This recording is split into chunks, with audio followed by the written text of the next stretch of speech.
hermanos, pues voy de lleno a lo que creo vamos a ver esta tarde y espero que en verdad podamos ser reafirmados cada vez en nuestra fe en Cristo. Creo que es de suma importancia el tema de esta conferencia. Y bueno, cada año, ¿verdad?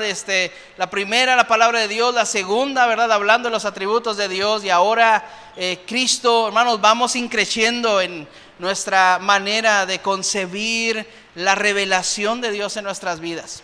Y yo espero que al final de estos minutos o de esta hora y media que voy a estar aquí, ¿no era hora y media? No, bueno, de estos minutos pues, podamos responder, podamos reaccionar afirmativamente a la manera en la que Dios se ha mostrado a través de Cristo.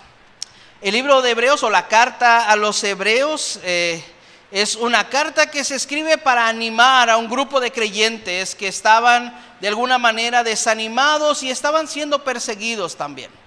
Además que en medio de este grupo de hermanos también se estaban infiltrando falsas enseñanzas. Y era lo típico de alguna manera, ¿verdad? Desde el primer siglo hasta hoy.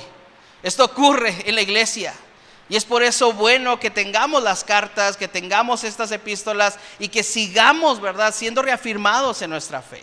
Entonces, lo que tú vas a escuchar hoy no es que no lo hayas escuchado antes, solamente que Dios permite que nosotros sigamos reafirmando cada vez más lo que conocemos de Cristo y lo que significa ahora en nuestra vida y en nuestra vida de fe.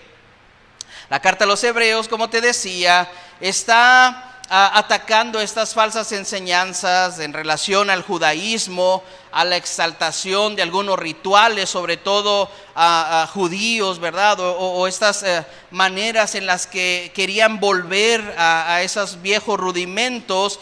Y es por eso que el autor humano de esta carta nos presenta, entre otras cosas, a Jesús como el Hijo exaltado, como la imagen misma del resplandor de su gloria, como el autor de la salvación, como el autor y consumador de la fe. Esta carta presenta a Cristo como superior en todo sentido a todas las instituciones humanas que podamos concebir. Cristo es exaltado en esta carta y nos dice el autor de Hebreos que Jesús es la máxima revelación de Dios. De hecho, la carta comienza diciendo que Dios habló en la antigüedad por medio de los profetas, por medio de los sacerdotes y de todos. Y dice, pero en Cristo en verdad conocemos a ese Dios. Él es la máxima expresión.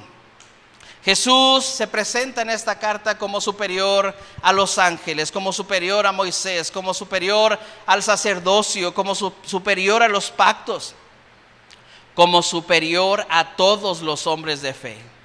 Cristo es superior. Y todo esto lo hace bajo el marco de la exposición de la palabra de Dios dicha por su pueblo en el Antiguo Testamento. Entonces, quiero que entendamos algo. Esta carta nos dice, hermanos, que la historia del Antiguo Testamento, y hoy puedo añadir, la historia, ¿verdad?, nos dice al momento que Dios se ha decidido revelarse a sí mismo a través de Cristo y nos habla de una historia de redención, de una historia de salvación, de la historia de Jesús mismo. Dios nos ha hablado, Dios se ha revelado y la palabra final y total de todo esto es Cristo mismo. Entonces, hermanos, vamos a estar hablando de la persona de Cristo. Y es algo de lo que esta carta tiene como tesis principal. Dios se está revelando y se ha revelado en Jesús. Dice Hebreos 1, del 1 al 4, Dios, habiendo hablado muchas veces de muchas maneras en otro tiempo a los padres por los profetas en los postreros días, nos ha hablado por el Hijo, a quien constituyó heredero de todo y por quien asimismo hizo el universo, el cual, siendo el resplandor de su gloria y la misma imagen de su sustancia, es quien sustenta todas las cosas con la palabra de su poder, habiendo efectuado la purificación de nuestros pecados por medio de sí mismo, se sentó a la diestra de la majestad en las alturas, hecho tanto superior a los ángeles, cuanto heredó más excelente nombre de ellos.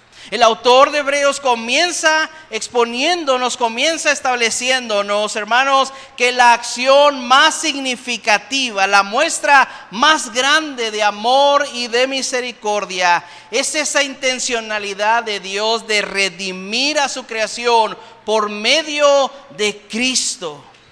Y se muestra en ese paso, en esa acción única y sobrenatural de que Dios mismo se humanara, de que la segunda persona de la Trinidad se hiciera carne. Y hermano, quiero que consideremos esto y que consideremos también de qué manera tú y yo respondemos a esta encarnación de Cristo. Respondremos a esta persona de Cristo. Juan lo expresó en su evangelio.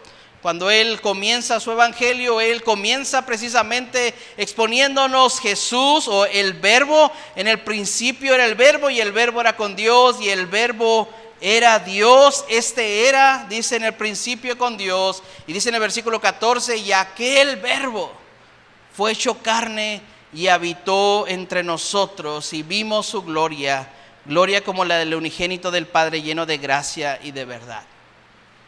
Ahora, ¿por qué estoy tan reiterativo en el hecho de entender que hablar de la persona de Cristo es hablar de esa segunda persona de la Trinidad que se hizo carne?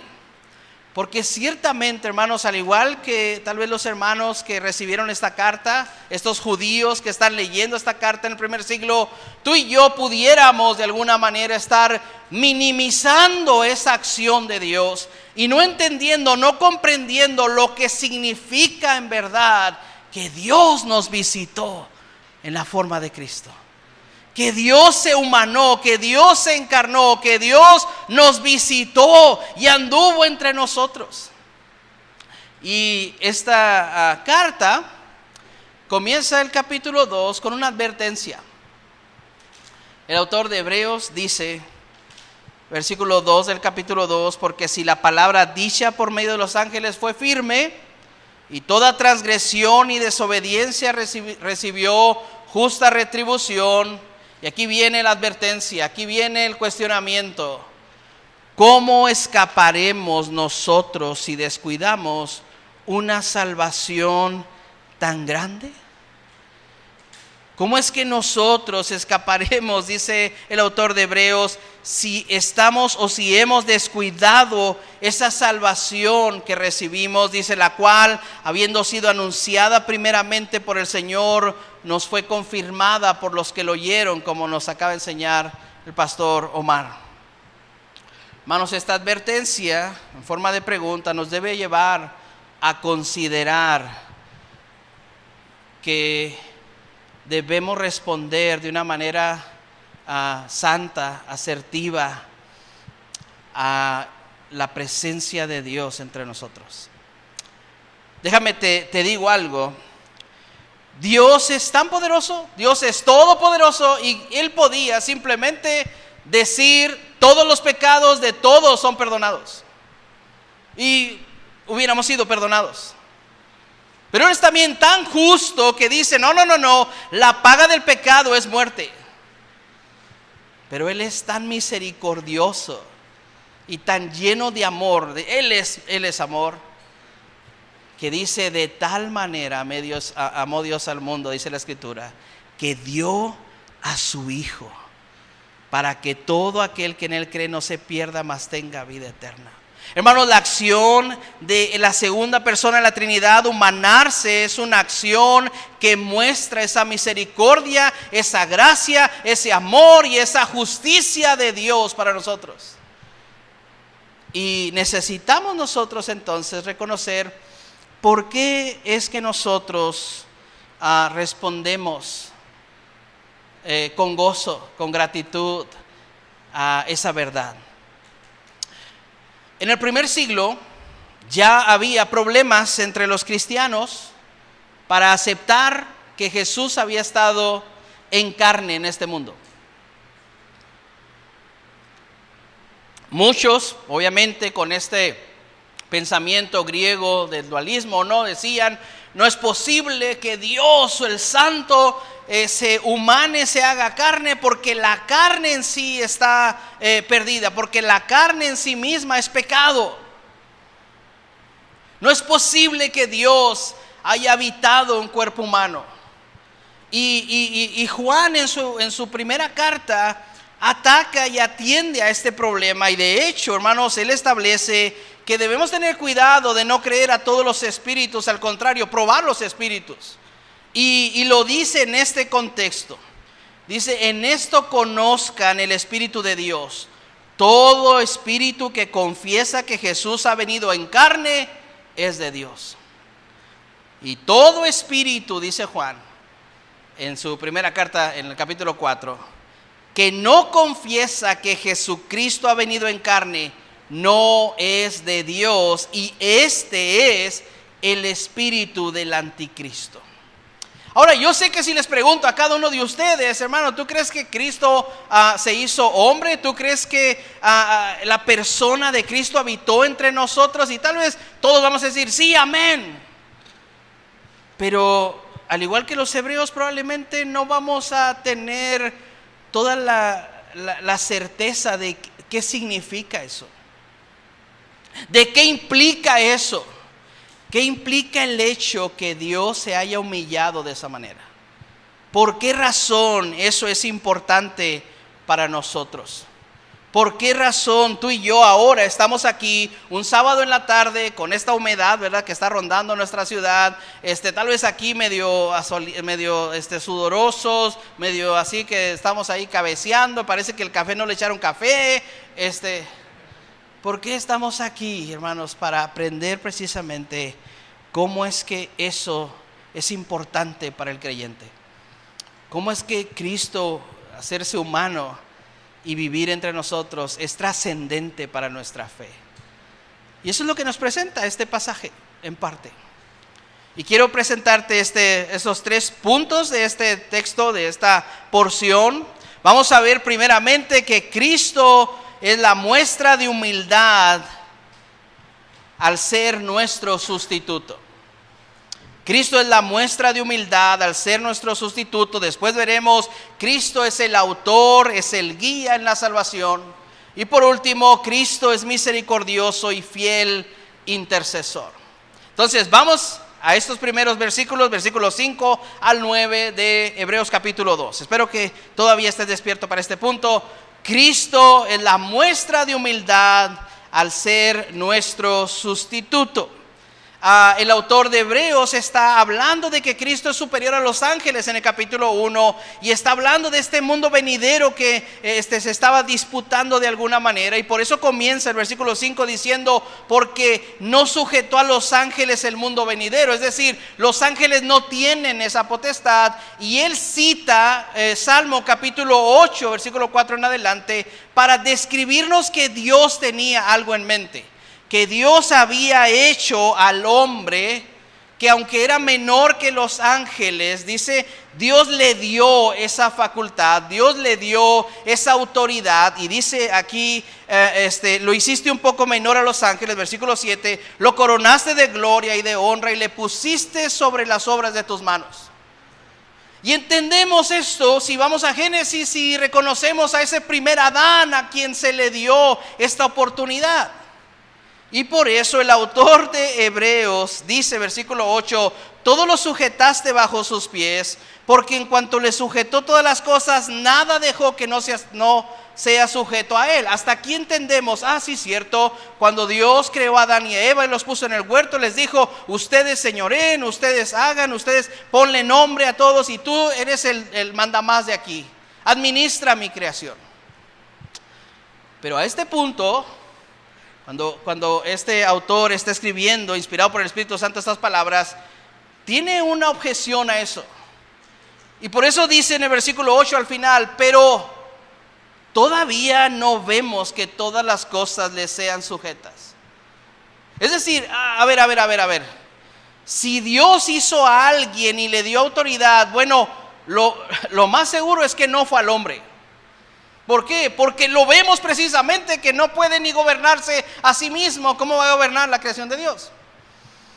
Y luego él mismo responde, ¿verdad? Que este Cristo, este Jesús, es este que fue hecho un poco menor a los ángeles, y él sí tiene toda la autoridad. Versículo 9. Pero, dice el autor, pero vemos a aquel que fue hecho un poco menor que los ángeles. Y por si alguien puede divagar en quién, en cómo, ¿verdad? Dice a Jesús. Él es el que fue hecho un poco menor a los ángeles. Él es el que es coronado de gloria y de honra. Y pon atención, Él tiene esta posición, hermanos, no porque haya sido solamente Jesús, o porque haya nacido en Belén, o porque simplemente Dios dijo, este es mi hijo amado en el que tengo complacencia. Dice el autor de Hebreos, Él tiene esta posición a causa del padecimiento de la muerte, para que por la gracia de Dios gustase la muerte por todos. Ahora, quiero dejar algo bien claro aquí.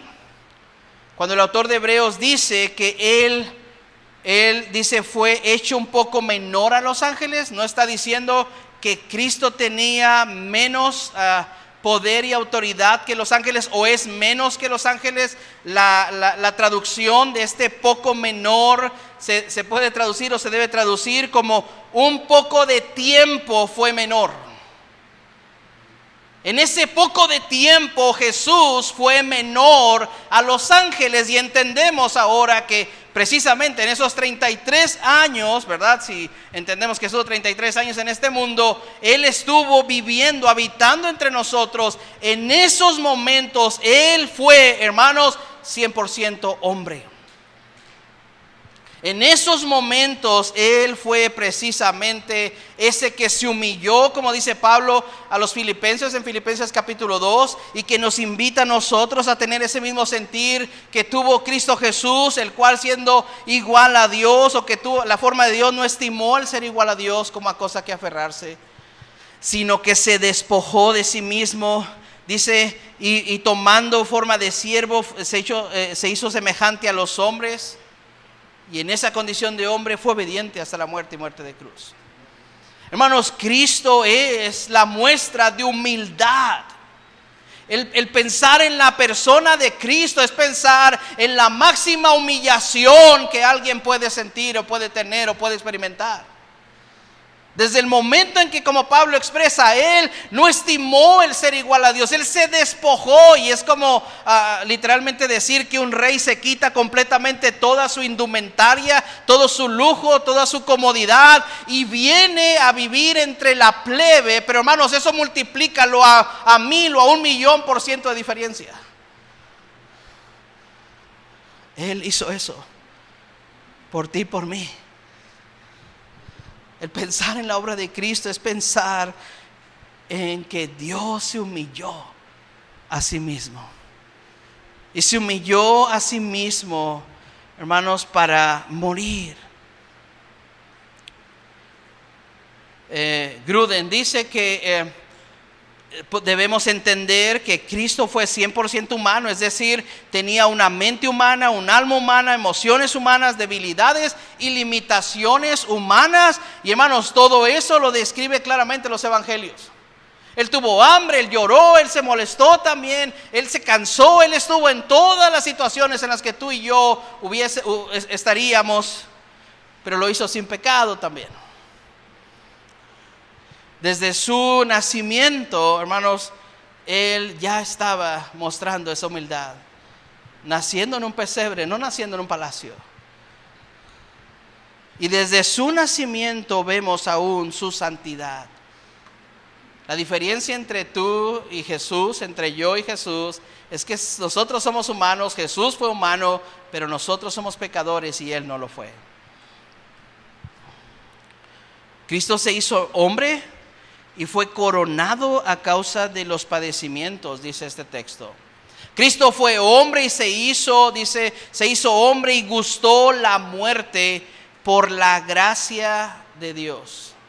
Pon atención a esto, hermano. Jesús murió nuestra muerte, es decir, Él experimentó lo que a nosotros nos correspondía como pecadores. Él experimentó nuestro castigo. Él experimentó lo que nosotros debimos haber experimentado. Y todo eso fue por la gracia de Dios. Es decir, no porque tú y yo lo mereciéramos. No porque tú y yo lo valoráramos, ni siquiera por eso. Es por la sola gracia de Dios. El autor de Hebreos tiene bien presente esto.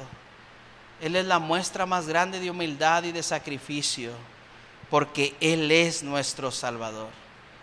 Jesús murió como sustituto nuestro. Jesús vino como sustituto porque la paga del pecado es la muerte, y Él murió por todos aquellos que han sido predestinados para ser llamados hijos de Dios, como dice su palabra.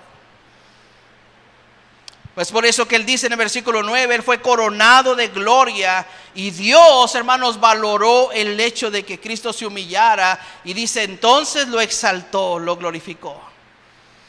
John MacArthur dice, en una oración, él dice, Dios valora mucho a Cristo y a su obra.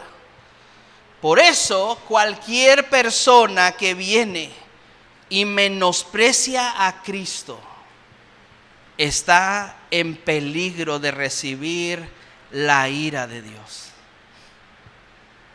Hermanos, el hecho de saber que Cristo se humanó, que habitó entre nosotros, que fue un hombre como tú y como yo, no nos da el derecho de menospreciar su persona.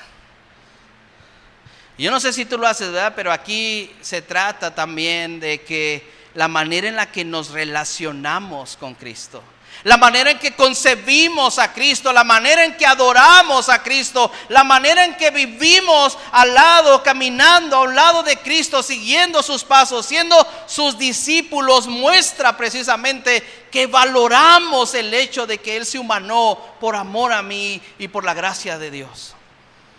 Amén, sí, amén, hermano, gloria a Dios, amén. Hermanos, ¿quiénes somos nosotros para despreciar o no valorar la persona de Cristo? Por el contrario, cuando pensamos en esta verdad de la encarnación de Cristo, debemos ser agradecidos de haber recibido la gracia de Dios por medio de Cristo. Yo quiero animarte a que hoy seas agradecido, que salgas de aquí diciendo, gracias Señor, porque Cristo se humanó, porque Cristo habitó entre nosotros, porque Él fue obediente, porque Él experimentó tu ira en lugar mío. Gracias. Número 2, Cristo es el autor y es el guía de la salvación. Ya sabemos que Él es nuestro Salvador. Dice en el versículo 10 también, porque convenía a aquel por cuya causa son todas las cosas y por quien todas las cosas subsisten. Hermanos, estableciendo, Dios es soberano sobre todas las cosas, que habiendo de llevar muchos hijos a la gloria, perfeccionase por las aflicciones al autor de la salvación de ellos. Nuevamente el autor de Hebreos nos dice, mira, no fue porque Él era más guapo que todos. Al contrario, fue por las aflicciones que Dios lo exaltó. Y por eso Él es, hermanos, nuestro maestro, Él es nuestra guía. Y como dijera, o como se traduce aquí la palabra autor, Él es el comandante en jefe de este ejército. Él es el guía.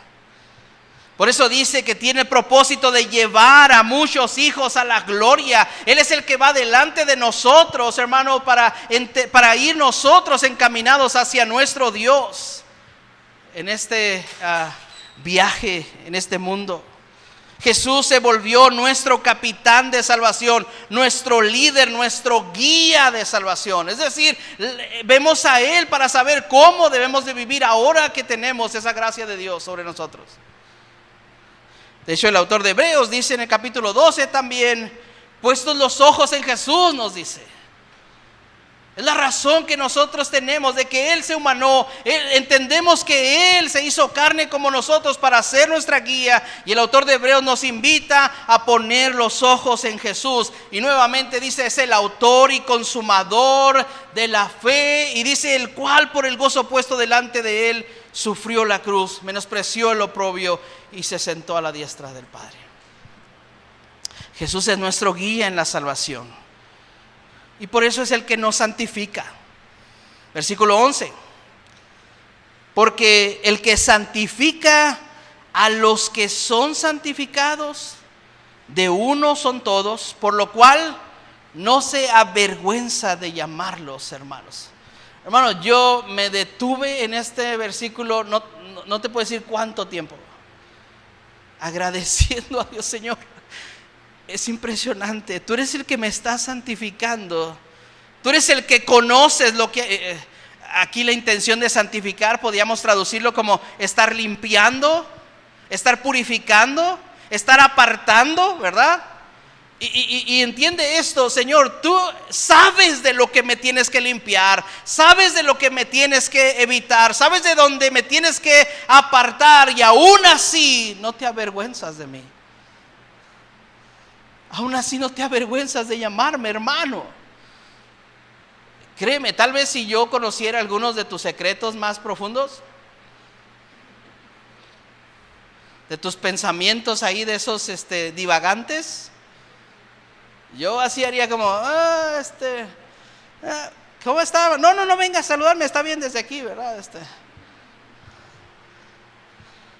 Pero Jesús, que nos conoce, no se avergüenza, porque Él es el que nos está santificando. Y al contrario, Él dice, anunciaré a mis hermanos tu nombre, en medio de la congregación te alabaré. Gloria a Dios, hermanos, que Él dice que donde estén 2 o 3 reunidos en su nombre, allí está Él alabando a Dios junto con nosotros, no porque seamos perfectos, sino porque Él nos ha hermanado a través de su sacrificio. Kistemaker dice, Jesús es quien santifica a los hombres y continúa haciéndolo hasta el fin de los tiempos. Él es quien quita el pecado del mundo, Juan 1:29, y sirve constantemente como sumo sacerdote a favor de su pueblo. La santificación de su pueblo no constituye un evento aislado, sino un proceso para toda la vida. La senda de la santificación se encuentra en la obediencia a la voluntad, y dicha obediencia procede de la gratitud. Hermanos, obedezcamos a este Salvador que se humanó, a este Cristo que visitó este mundo. Con gratitud obedezcamos a su voluntad, porque Él nos está santificando, porque Él es nuestro guía en este proceso de santificación. Él es el capitán que no se avergüenza de su tripulación. Es Cristo el capitán que quiere librarnos de esta muerte y del temor a esta muerte. Sigue diciendo el autor de Hebreos, versículo 14. Así que por cuanto los hijos participaron de la carne, Él también participó de lo mismo. Y tiene un propósito: para destruir por medio de la muerte al que tenía el imperio de la muerte, esto es, al diablo. El que Cristo se haya encarnado, el que Dios se haya encarnado, Emmanuel, Dios con nosotros, el que Él haya muerto en nuestro lugar, hermanos, provocó que el imperio de la muerte ya no le pertenezca a Satanás. Y dice versículo 15, y librar a todos los que por temor de la muerte estaban durante toda la vida sujetos a servidumbre, porque ciertamente, dice el autor de Hebreos, Él no socorrió a los ángeles, sino que socorrió a la descendencia de Abraham, aquellos que son hijos por medio de la fe. A ti y a mí que estamos alabándole y que estamos glorificándole y que estamos agradecidos porque Él se humanó, porque Él se encarnó, porque Él murió. Él tuvo que nacer para morir. Él tuvo que estar humanamente, físicamente, materialmente en una cruz para derramar su sangre, para pagar el precio de nuestro pecado. Pero Él no se quedó ahí. Él sigue santificándonos. Hermanos, gocémonos de tener un capitán que nos ha librado de la muerte y nos guía por medio de su ejemplo. Por medio del ejemplo de aflicción en este camino de santificación y libertad. Tercer punto, Cristo es misericordioso y fiel intercesor. El hecho de que Cristo se haya humanado, el entender que la acción más preciada, más divina de lo que Dios, la expresión de amor más grande que Dios pudo haber hecho es encarnarse en la persona de Cristo, hermanos, implica que Él ahora entiende la situación en la que tú y yo vivimos diariamente. Dice versículo 17, por lo cual debía ser semejante en todo a sus hermanos. Debido a que Él es el autor de la salvación, Él es el capitán, el guía, Él debía ser en todo semejante a sus hermanos. Hoy en día en las empresas están optando por contratar, y bueno, no sé, yo hace tiempo que no trabajo en una empresa, pero oigo a mis hermanos hablar, quejarse, llorar. De que las empresas hoy en día están optando por contratar en los lugares de autoridad o de supervisión para arriba a personas que tengan el conocimiento para ese nivel, ¿no? Es decir, que a diferencia de otros años en los que alguien entraba a una empresa, iba creciendo, iba aprendiendo, iba conociendo todas las áreas, y eso precisamente lo hacía candidato para que, es que tú ya que conoces todo el sistema, tú conoces esa máquina, tú la conoces, es más, tú estabas aquí cuando hicieron los hoyos para ponerla ahí. Tú sabes todo eso, por eso tú puedes guiar a los demás. A diferencia de eso, hoy, hermanos, se están contratando a personas, bueno, que vienen de un tiempo en la universidad, ¿verdad? Y son puestas y están dándose cuenta que no resulta. ¿Por qué? Porque la teoría no siempre se parece a la práctica. Bueno, eso no pasa con Cristo. Él nos dice hermanos y sabe lo que significa. Hermanos, Él nos dice, soporta la tentación, y Él sabe lo que eso implica. Hermanos, Él nos llama a ser obedientes, Él nos llama a ser fieles, porque sabe precisamente a lo que nosotros vamos a enfrentarnos. Y por eso el autor de Hebreos termina esta idea diciendo, por lo cual debía ser en todo semejante a sus hermanos, para venir a ser misericordioso y fiel sumo sacerdote en lo que a Dios se refiere. Gloria a Dios. Para expiar los pecados del pueblo. Dice, pues en cuanto Él mismo, dice, padeció siendo tentado. Él mismo estuvo en esa condición, en esa situación. Es poderoso para socorrer a los que son tentados. Hermanos, teológicamente podemos hablar mucho de lo que es la persona de Cristo, de cómo tuvo que nacer de manera virginal para no tener la semilla de Adán, el pecado, ¿verdad?, original, como Él, de todo lo que tuvo que pasar para que Él se humanara. Pero hermanos, eso no tiene tal vez tanto significado como entender el hecho de que Él se haya hecho hombre. Implica que Él es mi Salvador, que Él es mi guía, y que Él es misericordioso conmigo cuando soy tentado, cuando soy afligido, porque Él vivió, experimentó todas las cosas que yo pude haber experimentado. Y aún así no se avergüenza de llamarme hermano. Hermano, yo te invito esta tarde a reconocer, y esa es mi conclusión, que Cristo es la máxima expresión de la revelación de Dios. Cristo es la muestra de humillación que trae salvación. Cristo es nuestro guía y capitán en nuestro camino de santificación.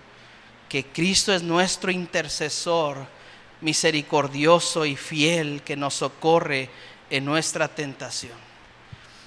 ¿Y qué implica esto? ¿Qué podemos hacer nosotros con toda esa información? Bueno, yo te quiero transmitir algunas cosas. Yo te quiero animar a que no descuides esa salvación tan grande que has recibido, a que te goces de tener a ese Salvador en cada momento, no solamente cuando todo está bien, sino cuando en verdad te sientes el peor de los peores. Dale gracias a Dios, porque Él no mira cómo tú te sientes, Él mira la obra de Cristo en la cruz y te llama a su Hijo. Porque Él no está esperando que tú reacciones y que tú ganes tu salvación. Esa ya fue saldada por la obra de Cristo. Que te goces de tener a ese Salvador. Que agradezcamos y alabemos a Dios por la persona de Cristo. Que vivamos buscando agradarle y serle fieles. Y por último, que sigamos admirando la persona, vida y obra de nuestro Salvador y Redentor Jesucristo.